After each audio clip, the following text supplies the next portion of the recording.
There was a time when child labor was rampant in many industries across many countries, and due to a lot of regulation, involvement of international agencies, and affirmative action by companies and employers, this significant amount of child labor has been reduced in many industries.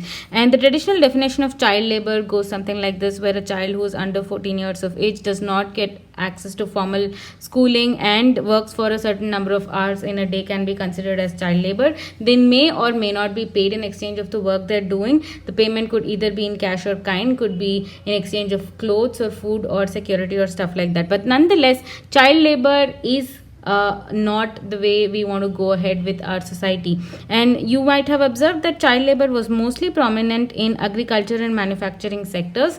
And this type of child labor usually happened with the consent of the adults in the family or the parents in the family, and mostly because the families were too poor and they wanted all the hands in the house to go out, work, and earn for themselves.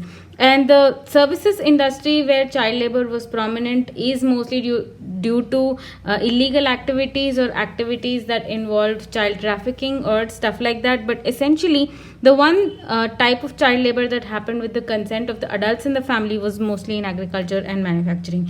But these days, you must have observed that another form of child labor is observed in the world because of proliferation of digital platforms, where you see a lot of children going onto digital platforms with the consent of their parents, going out and even earning money at a very young age, although they do not fall into the bucket of child labor because they probably all go to school. They do not work for more than a certain number of hours continuously, and even though they are less than 14 years of age, probably the activities they do may be considered as overall development or entertainment. But at the end of the day, I wanted to bring some points to the notice of those parents who feel that they are consenting this sort of an activity and they feel that this is harmless fun. Just think about these 4-5 things that I'm going to talk to you about today.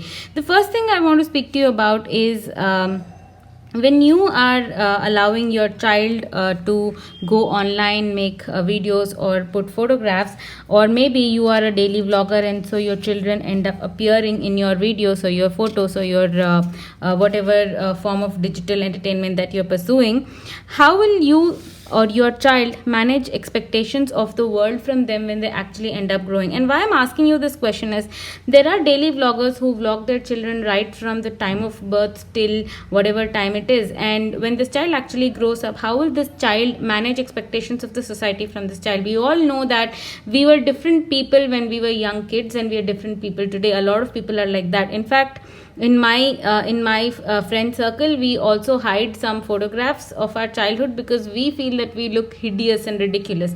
And so how would you ensure that the expectations of the world from your child as they grow up are going to be met and your child will actually live up to those expectations going forward? What would you do if they were subject to bullying or harassment because of who they were when they were a child? How would you think that when they go for when they go for a job interview, what sort of questions do you think they people will ask them? What do you think that will happen if they lead a certain lifestyle in their childhood and are not able to lead the same lifestyle when they grow up? What do you think that what type of profession they will pick up when they actually grow up?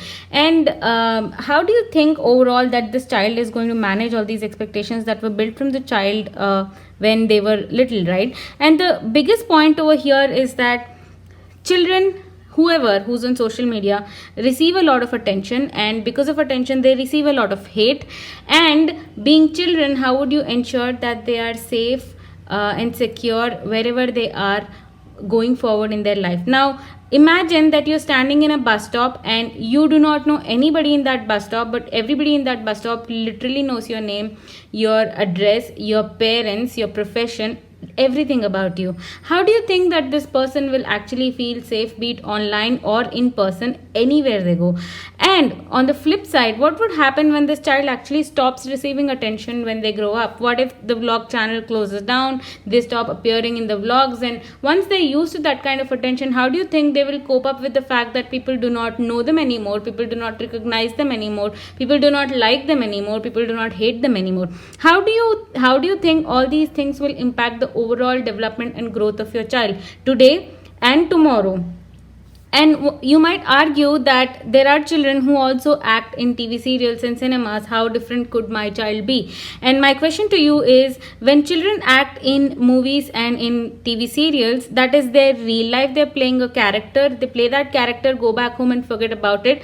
And tomorrow, people are not going to judge them, put expectations on them based on the character they have played on screen. But what you're showing in your daily vlogs is the real personality, real life, real feelings, real thoughts of your children. And I want to know, do you really want to expose everything about your child at such a tender age, when they probably don't even know what they're speaking, what they're doing, what they're saying?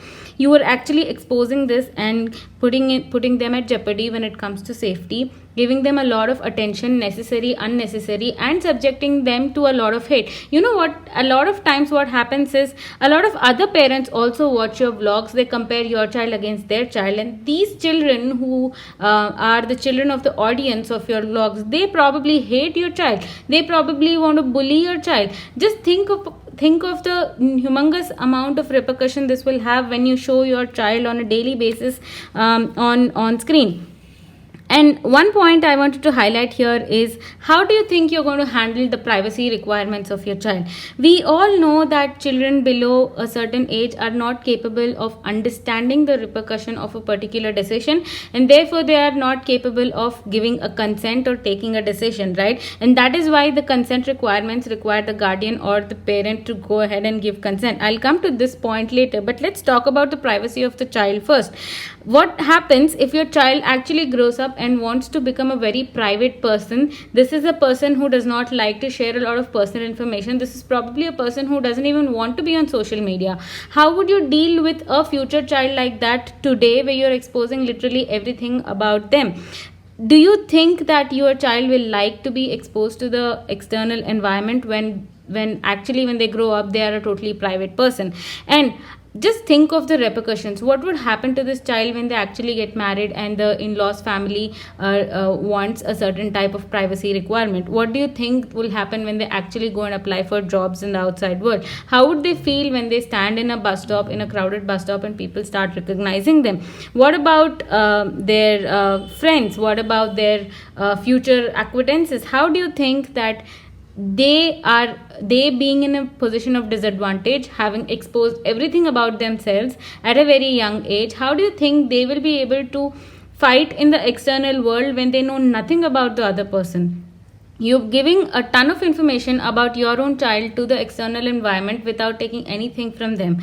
And the last point I want to talk to you about is that we all know that parents are responsible for ensuring the privacy of their children.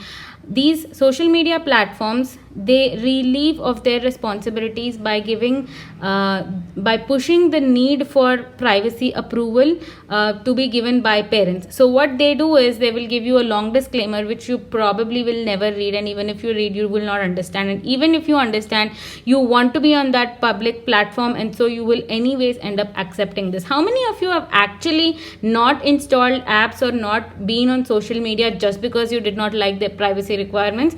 I think that would be a very few of you, right? We all are subject to FOMO. We all want to be on that cool platform, and so whatever the privacy requirement is, we just end up saying yes, I agree.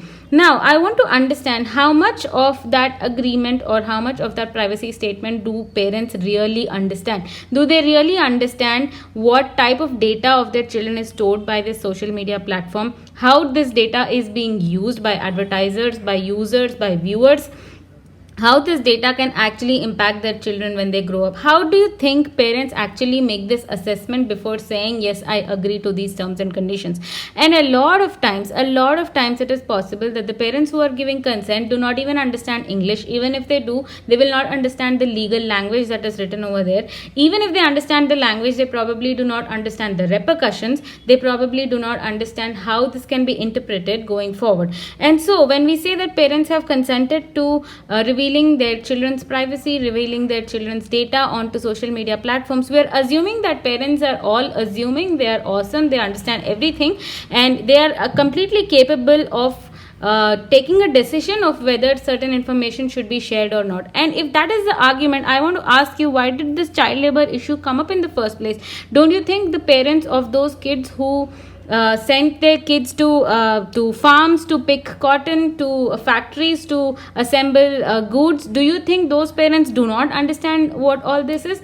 If they can understand what the repercussions are, why should these parents not understand? And if they cannot, why do you think these parents will understand? Either all parents understand every repercussion of pushing their child into a particular platform, or no parent understands. We cannot say that here is a poor guy who wanted money, so they send their child to a manufacturing unit or to a farm to go and get money, and here is a parent who's rich, who has a awesome camera, who has access to social media platforms, and because this guy is rich, he's capable of providing all privacy approvals for their children, and because this guy is poor, he's not capable of providing approvals for their child. Why?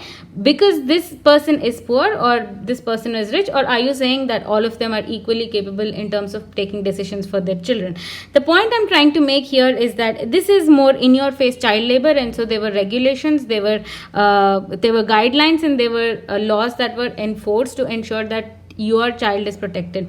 This is very subtle, and with the help of certain disclaimers, with the help of certain disclosures, companies can say that I have put the entire responsibility on the parent. Now, as a parent, do you really understand what is the repercussion of putting your child's privacy online through daily vlogs, exposing their real personality, exposing their real thoughts, real actions on a daily basis?